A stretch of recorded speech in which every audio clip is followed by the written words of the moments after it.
Hi,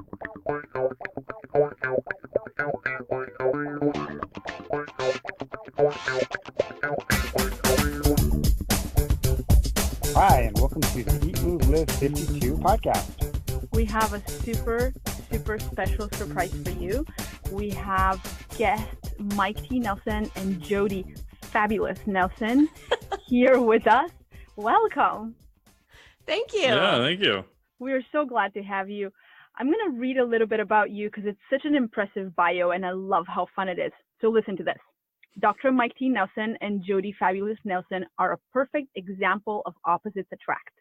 Dr. Mike T. Nelson, PhD, MSME, CSCS, CISSN, is a research fanatic who specializes in metabolic flexibility and heart rate variability, as well as an online trainer, adjunct professor, faculty member at the Carrick Institute, presenter, creator of the Flex Diet Cert, kiteboarder, and somewhat incongruously, a heavy metal enthusiast.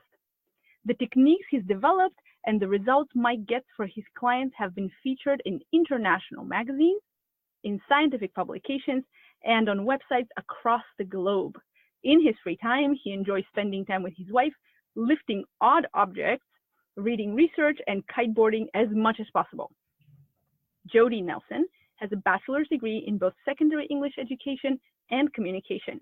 And since she loves words so much, she went back to school to get a master's in communication. A published author, lover of dance and theater, Jodie experiences everything as a Broadway musical. The Mr. Mole book project, which they're here to talk about, was a culmination of combined Mike and Jodie's superpowers. Brash, unfiltered creativity marries sciencey research. Welcome. Wow, we got to meet these people. They sound pretty cool. They are pretty cool.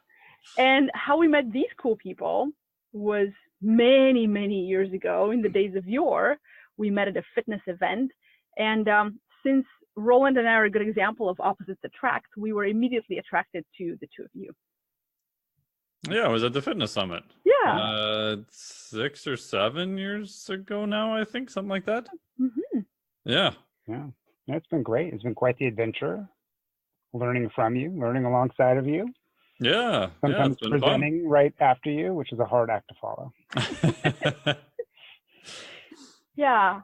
So like we talked a few months ago about, and I talked to Jodie about your amazing book idea. And we couldn't be more excited because we have it sort of crosses the passions that we have. Our passion to get health and wellness information out to people, but also to reach them early. And one of the best ways to do that is to get information that's fun, that kids will enjoy and that parents will enjoy sharing with their kids. And this is like the epitome of Mr. Mole. I don't know if Mr. Mole knows it. Yeah. I don't know if Mr. Mole knows about that, but for us, watching you develop this and now having it in our hands has been so exciting, because it's one thing to have an idea, but to carry it out in a way that is so impactful is a huge success. So we're very happy for you. We're excited to have you on the show, and we want you to tell our listeners everything about your new project so they have at least one copy of Mr. Mole in their house. Awesome. I'll do the short version and Jodie can fill in the rest. But it's basically a kid's book for adults is how I describe it in one sentence. So we wanted something that adults would kind of get information from, but how do you get information to adults and also their kids? We thought, well, if we write a children's book that adults will actually read to their kids in like one sitting, then we like kind of secretly stuff some science and practical stuff into a very simple story. Hopefully the kids will get something out of it, and hopefully the adults will get something out of it at the same time. It's probably easier to get an adult to read to their kids than it is to tell the adult just go to bed earlier. You kind of get a 2-for-1. Yes, exactly. So Jodie, will you tell us the long story, which is very interesting and romantic? And flowery and wordy, like I always do. Totally. Yeah, well, this actually came about, and the fun part on the inside cover of the Mr. Mole book, it actually gives kind of the how Mr. Mole was born, the character of Mr. Mole. And basically, it actually started as a funny story between Mike and I, because I don't see well in the dark. And so I'm flipping on lights as it's getting darker, and he's wanting to turn them off. And one evening, as I'm flipping the lights on, and he comes down the stairs, and he has his eyes, and since you can't see me, I'll describe it. He has his eyes like almost squinched shut, and his nose like curled up just a little bit. And I'm like, well, hey, Mr. Mole, how's it going? And it just became like a funny saying, Mr. Mole time, or I need to go be Mr. Mole for a while. So he became Mr. Mole, and that's how the whole idea started, about light and dark and getting ready for bed. And then that's when the little idea of, wouldn't it be funny to write a children's book about this, about going to bed? And then wouldn't it be funny to write a children's book that adults would read to their kids? So that's kind of how this whole story came about. That's wonderful. As I was reading it, I almost wanted to sing it. So I don't know. I'm never going to do that publicly because I don't want your content sung in that way. But it has a very musical quality to it. And it just rolls off the tongue, and the rhymey parts are just wonderful. And then the sciencey parts are like, oh, this is serious. This is like there's like long words about the brain in there that, you know, a kid can win a spelling bee if they know how to spell that word. Yes. And it's serious. Sleep is serious business, but you make it fun and you make it musical.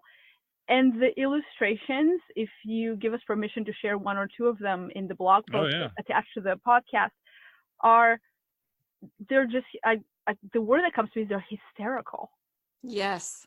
They're just fun. And I don't know if you noticed that we have seven illustrators and 2 illustrators in training.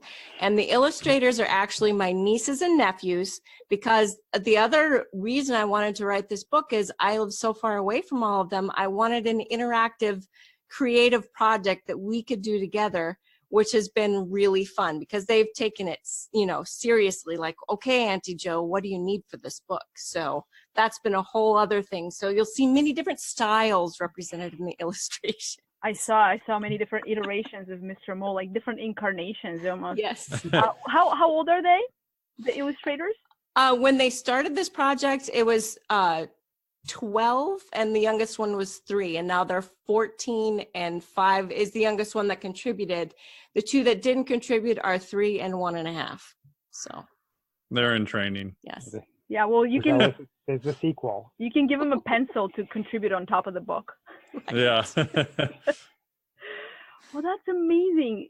I just loved it. It was such a good, you know, it's almost like this first experience where you get in touch with something for the first time, and it just leaves like an overall feel good feeling. Like it feels good and it's good for me, which is a great combination of any product. I got to hear it first as it was designed to be presented. So she read, not that I'm a child, but I am very nice.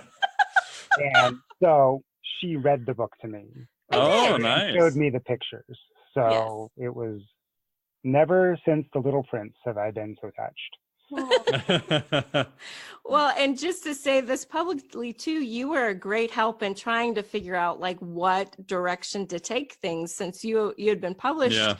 I was totally overwhelmed with the whole project, and you gave me more than an hour of your time just to figure out, okay, how do I map this out? What do I need to do first? I don't even know. So that's why he got this special first reading of Mr. Mole project. Oh, well, thank you. I'm glad I could help. It was wonderful. It is so cool. You know, it gives me great joy that we get to do something together in the world. And for us, it's just such a privilege to be able to tell our listeners and readers about what you've done. So to go back to the content of the book and sleep, we were talking a little bit before we opened about how, you know, nobody really wants to be told that they need to sleep more unless it's going to be told by a mole in a rhyme. So on the more seriously sciencey bit, We have had other guests talking about sleep on the show, but we've never had anyone to talk about children and adolescents and just the importance of sleep at different stages. And I feel like that's something that I personally haven't read enough about either. So I'd love to hear from both of you and from Dr. Mike about what's the place of sleep in development, and then what are some patterns maybe that we see? Yeah, in terms of development, I would say we probably don't entirely know yet. And kind of makes me a little nervous, especially when you see how little kids or young adults sleep now compared to the past, and all the different things they have in terms of stimulation from iPhones to just how many more lights there are. Like when we were in Costa Rica for a while, we're like, oh, when it gets dark, like there's not as many lights down here. You go to any big city and it's like freaking daylight at midnight, you know? So I don't know if we know exactly what the entire impact of that is, but the more we've researched pretty much anything across the board, we find that sleep is super important, from prevention of possibly some diseases like Parkinson's, things of that nature, to metabolic health. And now if you had someone who's developing on top of that, you could argue that they may be more at risk because the amount of tissue that's being created and turned over is a little bit higher. And the hard part with that too is that no IRB is going to really approve a study to have very hard evidence on it, right? We're not going to take 12-year-olds and be like, hey, you 12-year-olds, you sleep 8 hours a night. You group of 12-year-olds, you sleep 4. Hey, let's see what happens, right?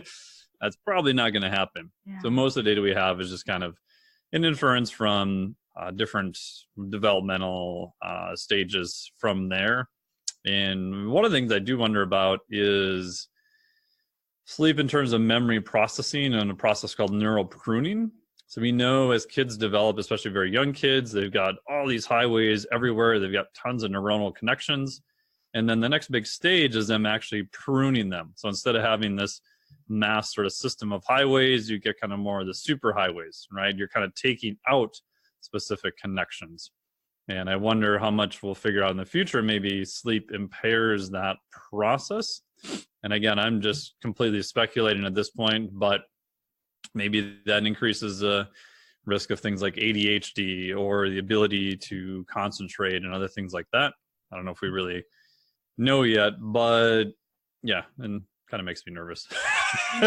Well, it's not development per se, but I'm sure you know more about the science of this, but when we learn something during the day, and then at night when we go through the different sleep cycles, correct, we move that sort of to long-term storage. So it's from like from RAM to ROM, or from like our, from off to the cloud, so we get it, so we can access it later. And so if we skimp on those sessions, like what are we doing to our long-term memory and our ability to learn important things quickly and efficiently? Yeah, we already know from some studies, at least in adults, that definitely happens, right? So there's some very cool studies showing that good night's sleep helps that process a ton, right? So it goes through the hippocampus and something called LTP, or long-term potentiation. And we know that sleep is massively important for that, right? So the joke I make with students is that if you kind of cram for an all-nighter, you may do okay on that exam, but odds are you're probably not going to retain any of that information, right? Because you're trying to cram in too much at the last minute, and then you've compromised sleep. So exactly what you said, you've compromised that process of trying to transfer it to more of a long-term thing. I know for sure, because I specialize in working with more the nervous system processes and researchers, and I have a whole bunch of young adults that are between like the ages of 18 and 23, right in that kind of rapid phase of pruning where, the brain is really becoming more integrated, and their sleep cycles are all over the place. And they come to me usually with, some dysregulation and some issues and some behavioral stuff. And sometimes they've tried meds and it hasn't worked. So they're trying something with the body. And no one sleeps well, and they all have ADHD-like symptoms, and they can't really do simple life tasks. Are very overwhelming, and their parents are super frustrated because the parents want them out of the house, and they're at that age, and they want to kick them out of the nest, and they're incapable of doing basic things, including like remembering when their sessions are with me. Very simple things, and they feel deep shame and failure for that, because you're looking at a kid who has been programming computer games since he was 15 and being fully employed by a computer gaming company, who's incapable of remembering his session with me. Like there's an actual disconnect there with real life. And I feel like with how much stimulation they've had, we really don't know. It's like a black box. We really don't know what we threw at them with technology and screen time and lights. And the fact that parents at some point give up, because parents are sleep deprived and tired too. So they probably can only fight kids for so long. And I wonder how much of that is a young age home for kids. How much of that is just simply association too, right? Because in essence, in more modern society, they get kind of a little bit more rewarded for having quote unquote like ADHD type things, from social media to phones to everything else, right? So if you look at, the old saying is neurons that fire together wire together. So the more you keep reinforcing those pathways, even just, not talking about sleep or any other developmental issues or anything else, those pathways just become the superhighways in the brain. So you've kind of, in essence, by your behavior over time, kind of wired the wrong thing in there per se. I can totally see that. And there's some interesting studies that show like a week camping just away from city lights and, artificial noise and electromagnetic frequencies and all of that. And we don't know if it's one of those things or all of them, really helps reset that. I think that changing the environment is probably a huge leverage point. So on a smaller scale, I'll have people even do like a float tank or something like that, where you're purposely removing as much stimulation as you can, just to get a level of comparison to your nervous system, right? So the joke I make is that we're here in Minnesota, I don't know, what is it, 5 below today or something outside. So if you're outside and you walk in and our house is not super warm, it's 64 degrees, you're like, wow, it's super warm in here. This is great. But if you're sitting around all day and you're not used to it, you're like, oh my God, it's freezing cold in here, right? If you're sitting around all day, you have no comparison, so it feels colder. But yet you go outside where it's really, really cold, and you come in and there's that, differential of 70 plus degrees instantly. You're like, oh, wow, this feels completely different, right? So I think if you constantly have all the stimulation and everything is going on, your brain doesn't have anything else to compare it to. And over time, people tend to associate that as a very normative state. This is normal, quote unquote, for me. So I think having something that's the direct opposite of that, to get some level of comparison to increase their awareness, is like super helpful. Yeah. So there's a great cartoon with like 3 roadside workers each of them holding a sign. And the first sign says, stop. And the second sign says, smell the flowers. And the third sign says, okay, continue tearing through your life like a maniac. And it's just like that. And as you said, it becomes normative. Roland, do you want to ask you a question about our newsletter and why we get so many unsubscribers? Yeah, that's the question right there. Thank you for telling me. So I'm in charge of, I send most of our news emails out to our readers and clients and keep people updated. And when I share either something I've written or articles that somebody else has written or videos that talk about the importance of getting more sleep, my percentage of people who unsubscribe goes through the roof. Like, like I probably get, it's probably 2 to 3 times as many with anything else. Like, so versus asking them to buy something expensive, we'll just ask more, unsubscribe. And I can just imagine them thinking, oh, I better unsubscribe because he might tell me again to sleep more. I don't want to hear that. So what's going on? Yeah, I think at the highest level, and I'm sure you guys have run into this with clients too, is that if you tell someone to sleep longer, you're in essence telling them indirectly to change their entire value system. And that gets into their identity, and that is not something that people change very fast. And a lot of times they feel very offended by that, right? So you take the average, typical client, busy, working all day, may have kids, come home, has got, half-hour commute to work and back or longer in traffic, and they get home and, trying to ask them to exercise on top of that. And they're like, put the kids to bed. They have like an hour, maybe 2 to hang out with their spouse in the evening. And that means they maybe go to bed at 10 and get up at, say, 5 in the morning, or go to bed at 11 and get up at 5. And then you're telling them, those 2 hours at the end of the day, just, you don't need that stuff. Just go to bed and get sleep. Like, screw you. That's like the only time, we get together.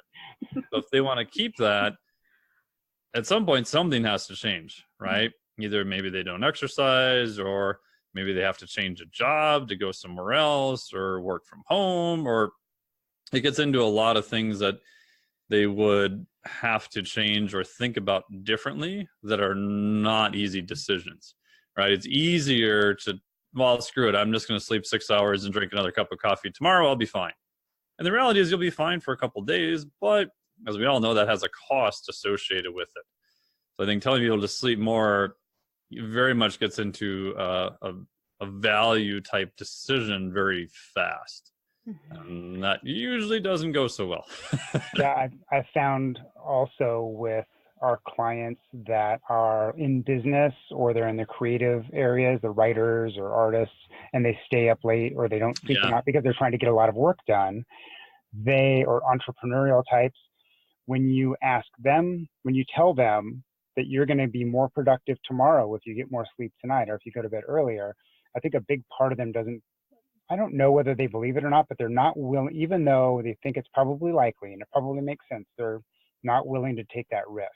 When I ask somebody to change their diet by go a week without eating a cheeseburger, all they've missed out on is not eating a cheeseburger 7 to 14 times. But big deal. I can make that up in a week, in a couple of days next week. But if you ask somebody to get more sleep and they've lost out on 2 hours for a week, 2 hours a night for a week, or 2 hours of productive awake time, it's like, wow, what are they thinking? Oh my God, the world might come to an end. I just didn't do 10 hours of work. And I need that work. Or that's the time when I write the best, or they think they write the best. So there's such bigger consequences, at least in their mind, and especially if they don't believe that it's possible to do more work when you're more rested, it's just not going to happen. Yeah. Go ahead, Jodie. Oh, I was just going to say, it's like, because for me, when I was very, very sleep deprived, it feels like I'm walking through a swamp with huge boots on, and it's taking a really long time. When you're really, really sleep deprived, like even the thought of, oh my word, I have to take this dish to the sink, I think I'm going to die, and of course you're not, that's not the reality. But when you're that sleep deprived, you feel like everything's way bigger, and that is going to affect your work even more because the problems seem bigger. You feel like you're slogging through your work instead of happily sprinting through your work, is kind of the way it works as an analogy in my brain, because that's one of the first magic bullets in my life was sleep. As soon as I started getting more sleep, less worry, a lot of things just started falling more into place. So and then I had a couple of thoughts while you two were talking. We have this busy merit badge, just like a merit badge system of, well, I could get by on only 4 hours of sleep a night, and I'm just a cowboy, and it's never going to affect me, and everything's great until you have a heart attack, my friend. So there's this like merit badge for getting more done, when I don't think the quality of your work is probably as good. And then the other thought I had, when people get frustrated about being told to do something else, I get it, because Mike was telling me to add some breathing exercises, probably like 3 or 4 years ago. And he's like, I'm like, I'm just stressed out. I need to do something different. He's like, well, why don't you breathe? And gave me the little recommendation. And I was like, oh, I can't even breathe right. Good grief. And I actually said that out loud. I'm like, I can't even breathe right. There's like recommendations for everything. So you can understand the frustration when people are trying to get a little corner on their health where they can inch forward. It's understandable, the exasperation that comes when you're kind of at the end of yourself anyway. Yeah, I totally get that part. My clients are mad at me every day for asking them to do something simple. And they'll actually say it out loud and we'll be mad together, because that's what we do for our clients. We scream at the same stuff together. That's our job. And that's how we all move forward, screaming at the thing that we're mad at. But we feel the same way. Like the same thing happens to us. Like it's a challenge for everybody. Last night, you said, I was asked to stretch my jaw, like this muscle, like every day, a couple times a day. 8 times a day. Like I don't already have enough things going on. Right? And it's like, okay, but it's like, you got to let that out. And like every night, doing it back to sleep, like every night. So I've been trying consciously to try to go to bed earlier. And every night we get done with dinner, because we eat kind of late. We get done with work, we eat kind of late, and then it's time for dinner. And I'm like, oh my gosh, now my brain is now turned off. I just want to spend an hour doing nothing and like reading my book or just like zoning out and like, this is my time. And then I think, but that's going to put me to bed like at 10 o'clock or 11 o'clock. And I would just force myself, and I would like fall asleep reading my book on the living room floor or something like that, and then come up to bed.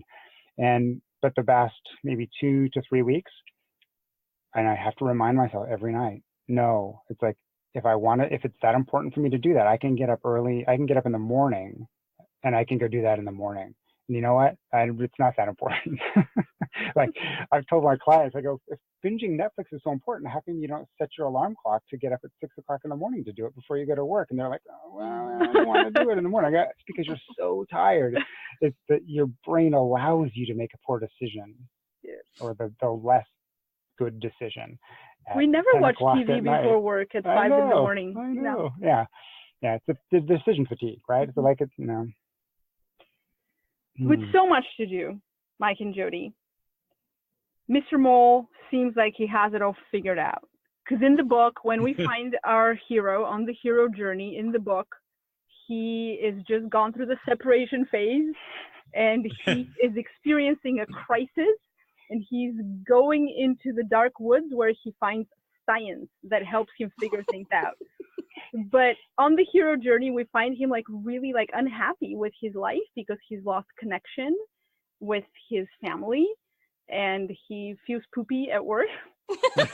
And so he wants more for himself. So in the dark woods, he meets science and he makes some decisions. So what would you say that your top Mr. Mole tips for good sleep are, maybe from phase 1 or phase 1 and 2? Yeah, if I had to pull just 3 out that I've used with clients a lot, I mean, the first one is I tell people make where you're going to sleep kind of like your own mole hole, right? It should be very dark. It should be very quiet. I've never seen a mole on a cell phone, but maybe it works. I don't know. But there's not a lot of electronics, right? And so that should be where you sleep. So that'll help from environmental type standpoint. The other one is kind of contra-intuitive, is to get daylight during the day. So for clients, I'll ask them to say, how much daylight do you get? Not behind a window, not behind sunglasses. Because they're like, oh, I get 2 hours a day. I'm like, what are you doing? Well, I drive to work an hour and I drive to work an hour home. I'm like, no, that doesn't really count. And I got this from Dan Party. Try to get 20 minutes in outside, no windows, no sunglasses, ideally before noon, right? So what are you doing? You're getting that sunlight, those photons in the back of the eye, which is going to help reset your whole circadian rhythm. So you'll end up feeling more energized during the day and also more sleepy at night. If you look at people where that gets messed up, right? Anyone who's in a long trip or jet lag, right? You're just not feeling what you should be at the right time. Mm-hmm. So I'd say that's the big one. And the number 3 would be actually go to bed. Because if you look at the things you can control, I got this from Dan Party again too, you can control what time you go to bed. So for clients, I'll say, okay, write down what time you went to bed. Like, oh, but what if I can't sleep? I'm like, well, that's kind of a secondary issue.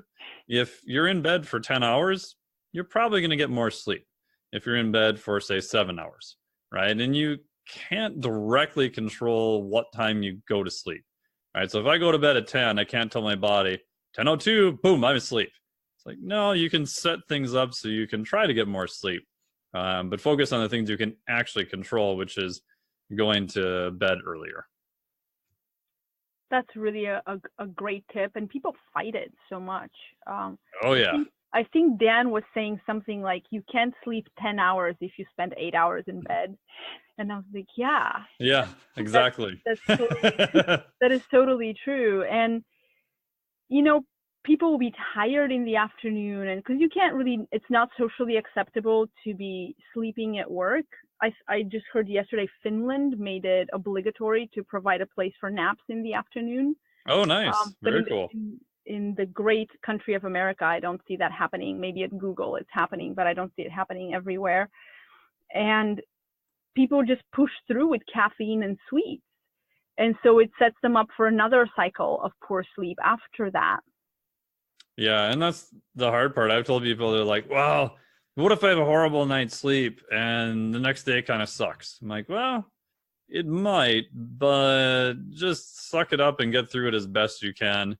Because like you said, they end up in this cycle, and I've been there, where it's like, I have coffee in the morning, and then at noon, I'm tired at like 3 or 4, so I'll have more coffee, and then I get home, I'm exhausted, I go to relax, I can't fall asleep now, right? So it's, 1 in the morning, and then the cycle repeats. Yeah. So if you can just kind of suck it up for one day, maybe have some coffee in the morning, try to cut it off a little bit early, do some other stuff, get movement, do other things that are not long-term stimulating, and then just try to go to bed much earlier that night. Mm-hmm. So you're trying to, it's going to suck, but the worst part is that people just keep kind of perpetuating that cycle over and over and over. Mm-hmm. The last, since January 1st, I've been doing this experiment where it's building a habit of writing every day. So I get up early and I go to Starbucks and get out of the house, have a dedicated environment for writing, whole process in place. But what I've noticed is I need to get up. I know that at night I'm getting up early in the morning, so I go to bed earlier. So that encourages me to go to bed earlier. So I haven't really gotten that much more sleep, but I've been going to bed earlier and getting up earlier. And after 3 weeks of that, I noticed that I haven't had one day in the afternoon when I've felt like I needed a nap, where before, even with roughly the same amount of sleep, but shifting everything 2 hours later, right? I needed an afternoon nap regularly. And I needed to get dressed in the dark in the morning because he was still sleeping, which I no longer have to do. Yeah. So now I'm the one that has to be, I get up before her, so I have to be a little quiet and get out of the house. But that's my ninja practice is like a whole other, that's a whole other Yeah, he's doing great. And for me, I enjoy going to bed at the same time now because he used to go to bed earlier. So now my sleep is not as disrupted because of him coming to bed. Because, there's this kind of thing. Oh, we're not on camera, but it's like one side of the bed kind of sinks and I kind of roll a little bit towards him. And so my body's more settled knowing that he's not coming any moment now. So now I wake up earlier. Mm-hmm. And it's really nice, like a nice domino effect of sleep quality in our house that's affecting everyone but the 22-year-old daughter who is impervious to our sleep schedule. Oftentimes at 10 o'clock at night while I'm brushing my teeth, she's like, bye, I'm going out with friends. So talking about adolescents and young adults, what is it with, other than all the stimulation and the the activities that they want to have late at night, there seems to be like a real thing about sleep cycles shifting. And one of the listener questions we got was, should we still kind of insist that kids at that age, the young adults, go to bed still on time while they're still in the house? Or is there some room there to allow, if that's a natural hormonal change or a brain change? Yeah, like Matthew Walker's book, Why We Sleep, awesome book. He talks about, I believe, teenagers have their sleep schedule kind of naturally will be a little bit later. And I believe his argument was school should probably even start later just to try to accommodate some of that.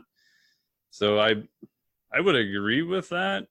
The hard part is how much you allow them during, say, the school year versus not the school year. If they're off in the summer, they don't have to get up early to work. Probably not as big of a deal, right? Because they can get more sleep. But now if you say, okay, class starts right away at 8, and then you have to leave the house, say, by 7, oh man, if you don't go to bed until really late, you're already sleep deprived, right? So even though your chronotype or everything is kind of pushing you to stay up later, the fact is you have to get up and be somewhere at a specific time in the morning. So if you do that, you're actually getting less sleep. So I don't have a good answer other than I think you have to try to find some sort of happy medium, and I would look to see how many hours in bed they're actually getting, and if that's become short, probably trying to push them to go to bed earlier is going to be a good thing. I can't say we don't have kids, so I'm sure everyone will write in and go, but you don't have kids and you're not making them go to bed early and you have no idea how hard it is, and that's all true. Well, how important is it for them to go to bed at the same time every night versus just getting enough time? Because I mean, kids have parties to go to. They act totally different on the weekends than they do during the weekdays when there's school. Yeah, there's some data that said catch-up sleep on the weekend was beneficial. Then some other data said no, because that means you're really sleep deprived, and so you shouldn't be in that state to begin with. So that's a little bit subject. Yeah. So I guess my bias is get as much sleep as you can, and if they don't sleep much during the week, my bias was let them sleep in on the weekend to try to get some sleep. Downside then, you come Sunday night, well, they don't want to go to bed until even later than before, right? So you're kind of perpetuating the cycle a little bit. We do know that sleep times are relatively plastic, right? So like what you guys are talking about, if you get in the routine all the time of going to bed and getting up at the same time, your sleep schedule, your cycle, your circadian rhythms will kind of mold around that. The downside, obviously, with kids is that they don't have anything. The ones I've seen, and myself when I was at that age, I would go to bed anytime between 9 and 3 in the morning, right? So I had far from any regularity to that. So I don't have very good answers. I'm open to any other ideas. Well, it's interesting watching Roland's kids kind of go into their 20s since we got married, and watching them through all their teens. His daughter is 22 right now. She's soon gonna be 23, and she lives with us, and she goes through these like days of sleep deprivation, and then she'll binge sleep. Like she'll actually say, I'm home for 3 days, I don't have any work, all I'm gonna do is sleep, and she just goes in her room and she does not even come out to eat, and she just sleeps. And so she just catches up on it. She waits for the crash and then catches up, and then goes again, waits for the crash and catches up. Now, for me, those of you listening, I do not recommend this because she also gets sick more often than we do. Oh yeah, exposed to roughly the same things, and it lasts longer. Yep. So we know that it's not great for her, but this is what she figured out. And I guess as she gets older, she'll, figure her own rhythm. I've seen some of the kids I work with, when the college year starts, when semester starts, they start going to bed earlier because otherwise they're completely incapable at 7 in the morning or 8 for classes. So they kind of self-adjust. She's already seen some of that. She told me the other day that I asked her, because she goes out dancing regularly on Wednesday night, and she hasn't been the last couple of weeks. And I asked her, and she said, "Oh, well, it's just, it's fun to go out dancing, but it's not so much fun that I want to be miserable the next day because we don't get home till 3 in the morning, and I want to have a life during the day as well." So they save it for special occasions, and they do some dancing that's earlier and closer to home. Yep. Other days. Yeah, Like and girl. I think it's also practical what you value and what you can get done. I remember doing my postgraduate stuff when I went to college the first time, and man, the first quarter there, the earliest I went to bed was 2:30, 3 in the morning. And part of that was my first class was until 9, and it was also resident assistant, so I'd routinely work on weekends, and I'd have to stay up till 3 in the morning. And I realized that no one's around between like 10 p.m. and 3 in the morning. So I'd have 5 hours where I could study and actually get stuff done. But then when I was in grad school there, I moved off campus, wasn't a resident assistant anymore, and I had to get up early in the morning to be in the lab. I actually shifted my schedule where, I mean, my roommate and I would be in bed by like 9:30, you know, because we realized, oh, I feel better. I can get more stuff done. And I had to get up and be somewhere super early in the morning too. So, yeah, we adjust.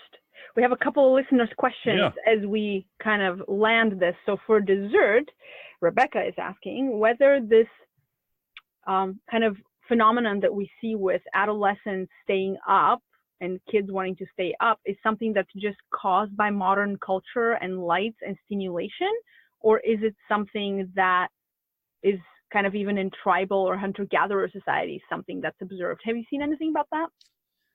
my feeling is it's probably both. I haven't seen anything from hunter-gatherer society on adolescents, to be honest. That would be interesting to see what exists with that.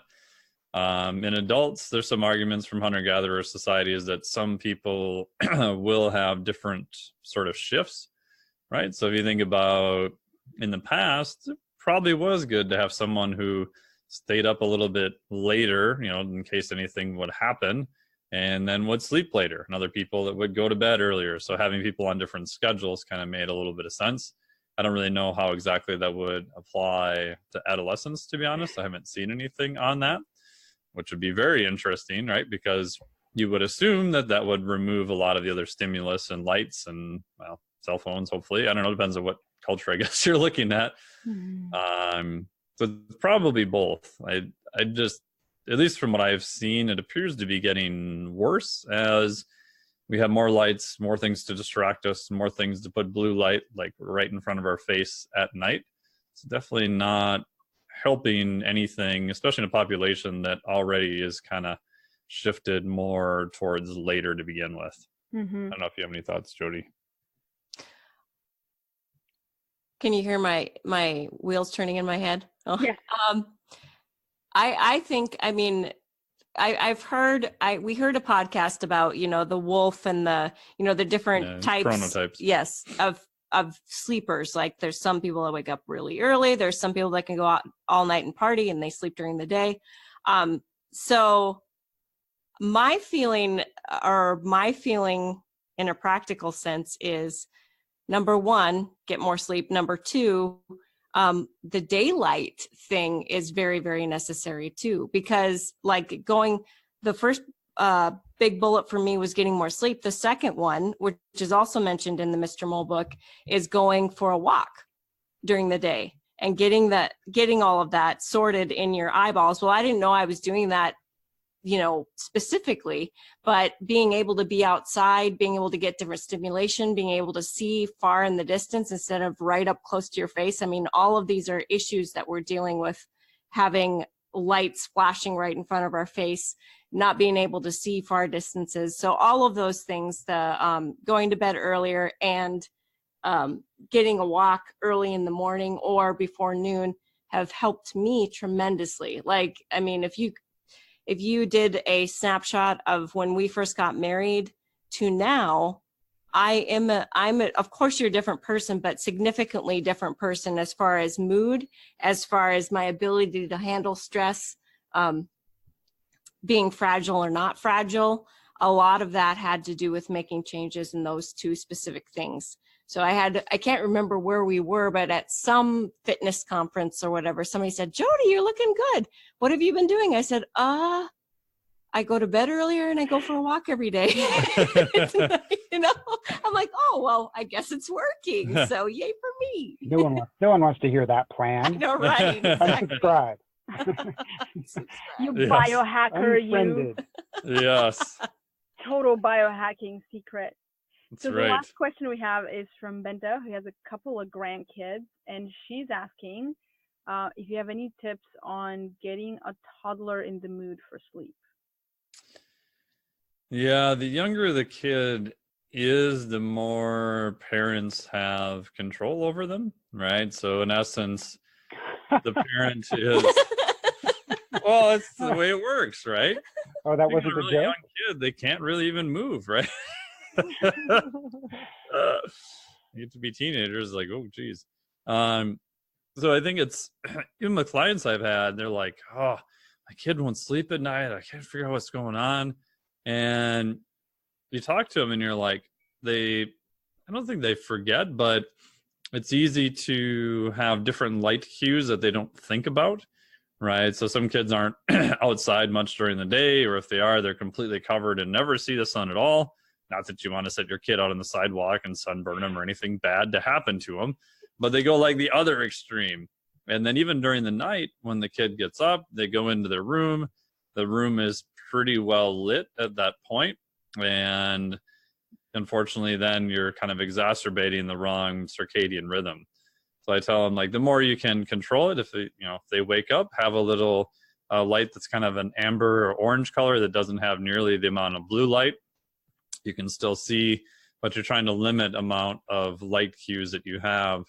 So otherwise, you end up with kind of a self-perpetuating cycle. The kid wakes up, you turn on all the lights. They can't really go back to sleep because they just got blasted with a bunch of blue light, and they don't sleep well the next night, and you do the same thing again. So I usually find that like light cues are probably one of the bigger ones. And then usually most people are pretty good about having a routine and things of that nature. But I find that people tend to just kind of forget about the importance of light, both during the day and especially at night. I wonder if they make Mr. Mole glasses that are really small. I know. Yeah, that's what we kids need to one. figure out. Yeah. That would be so cool, like the whole family in blue blocking glasses at night. I got to figure out a prize for the first picture I get of somebody who has Yeah. the whole family in blue blocker glasses. The Mole Yeah, family. well, it's on now. The challenge is on. We're gonna hashtag it Mr. Mole Glasses Challenge. There you go. That's good. I had one thing to add if anybody wants it. I was a teacher. My first gig was as a teacher. So one thing in addition to what you're saying is, set the expectation. And for myself and my inner child, the way I set the expectation of going to bed is I have a hot drink at night. So rituals. A ritual of now it's bedtime. And this is okay. Now I'm sitting in the dark or darker part of the room. I'm sipping on something. We're doing something relaxing, which, as silly as it sounds, I slurp my drink because I think about breathing more when I slurp it. As ridiculous as that is. That's what that noise is. That's what it is. But I mean, setting the expectation is, for me, a really good thing. And I think for kids, it's more fun if you set some sort of expectation and bring something special to it. So, and you can put your little blue light glasses on. You can read Mr. Mole to them. That would be so cool. What a great bedtime ritual. So because I'm always thinking about play, and I use a lot of play when I work with little kids. Yes. And so for me, doing rituals too, like a teddy bear, or put Teddy to sleep first, and we do the Teddy ritual for the little guy, and then we put him to bed and we turn off his light and we keep him there. We explain that in the morning we'll take him for a walk so he can get his blue light. It's so important to set the rituals for the toy or whatever the kid likes to play with. I don't know if you can put Legos to bed, probably. And then want to roll over on them. No. And then blue blocking glasses, reading Mr. Mole, and I'm sure that it'll be wonderful. And with white noise or other machines that make beautiful sounds, it's just all about setting the atmosphere, because I can't imagine that if both parents are on a device and maybe a brother or sister is on a device and there's bright light and Formula One's going on, that the wee one is going to be able to go to bed. Yeah, and we forget also that, via the motor mirror neuron response, right? Kids learn by copying their parents. And you guys know from doing movement work how often I've seen two parents come in with a kid, and the kid walks more like one of the parents or the other. And they're like, I can't figure out why he's doing this weird movement pattern. I'm like, because you move like that. But I never taught him that. No, indirectly you did, right? Because that's how kids learn, right? So setting that from both an example standpoint and that this is an expectation, and in addition to, they're going to learn and want to copy what their parents are doing too. Yeah. What an excellent way to end. Huh? Yeah, we do think you guys, we're so behind this book. We think you're really on to Oh, thank you. We have, as evidence, we have a reader of our own book that, how old is she? Zara is now, I think, 11. She was 9 when she started reading the book. So she got our book when she came to a book signing with her parents. Oh. Her parents are constantly sending us messages saying, our daughter is now subjecting us to the farmer's market because she nice. A chapter on the farmer's market. We all have to go to bed early now because we have a chapter on sleep. Yep.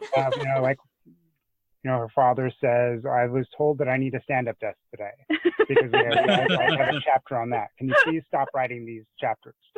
And so she's from 9 to 12. So, That's awesome. Yeah. And she has a daughter, a smaller sister. So and she reads to her. So I can imagine. Oh, very cute. Yeah. So I think we're going to have to figure out a way to they just moved to Luxembourg. So it's probably not yet available in the Luxembourgian store, but we will have to figure out how to get them a book. So Zara can read to her little sister. Mm-hmm. Can you guys share where people can get the book? Yes. Go to mrmolebook.com. And I would recommend going there tomorrow because I need to make sure that the button works that you push to actually purchase the book. If you go there today, you will just find this is not live description. So we will delay this just enough to give you the chance to make that button work. Awesome. Then go to mrmolebook.com right now before they run out. That's right. Excellent. And we're going to have this in the show notes together with a couple of pictures from the book so you guys can get excited to meet the many incarnations of Mr. Mole. Yes. Now that you've met the original incarnation. Yeah, he has friends coming too. Yes. In the future. I heard about my favorite animal coming on, but we're not going to let the cat out of the bag. It's not a cat, is it? It's not a cat. So we're going to invite you for that one. Yeah. I would love to hear the next one. Just the expression, doggone it. It's not a dog. No. It's my favorite animal. Yeah, just for me. Not the platypus, is it? Just for me. It's not the platypus. It's not. That's Roland's favorite animal. Yeah. We're done monkeying around. Oh, good one. But it's also not a monkey, I'm thinking. It's not, because it's my favorite animal. Thank you guys for joining us today. Thank you for having us. We're really loving the book, and we can't wait to spread the word of Mr. Mole and stealthily get parents to sleep more through teaching their children all about Mr. Mole's adventures. Yes. Thank you so much for having us on. Thank you. Thanks. Have a great day. You too. Bye-bye. If you like today's show and want more episodes like it, you can help us by rating and reviewing the show wherever you subscribe. That means iTunes, Apple Podcasts, Stitcher, Google Play, Podbean, or in the podcast app on your phone. Do you know somebody who can benefit from today's episode? Share it right now from the show notes, which you can always find at eatmovelive52.com/notes. And that funk that's playing behind me is called Proto-Funk by Kevin MacLeod. Thanks, and talk to you soon.